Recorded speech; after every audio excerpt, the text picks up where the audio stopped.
In Romans chapter 4, Paul's focus shifts from sin to faith. Faith now takes center stage in Paul's thinking, and Paul illustrates how a believer is declared righteous by faith by comparing our faith to the faith of Abraham. But what was it about Abraham's faith?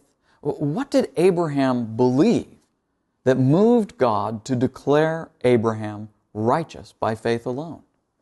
In Romans 4, 16 to 25, Paul reveals for us the secret of Abraham's faith, by which God declared Abraham righteous.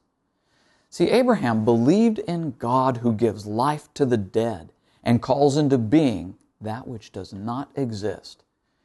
At the time, Abraham was almost 100 years old, beyond the capacity of fathering children. And his wife Sarah was so old she was long past menopause, so her lifelong barren womb was as good as dead. There was literally no capacity for life between them. Yet God had promised them a son from their own bodies, not a son through a servant woman like Ishmael through Hagar, nor a legal heir like Eliezer of Damascus, but a genuine baby boy they would bear between them. So Abraham had to weigh in the balance two things. On the one hand, the deadness of his own body and the barren deadness of Sarah's womb. And on the other hand, the promise of a God who raises the dead and calls into being that which does not exist.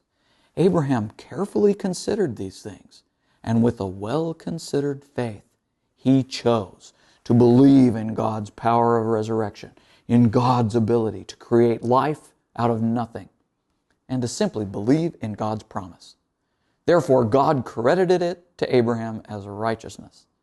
Paul writes, now, not for Abraham's sake only was it written that righteousness was credited to him, but for our sake also, to whom it will be credited, as those who believe in God, who raised Jesus our Lord from the dead, who was delivered up because of our sin, and was raised so we too could be declared righteous by faith and faith alone.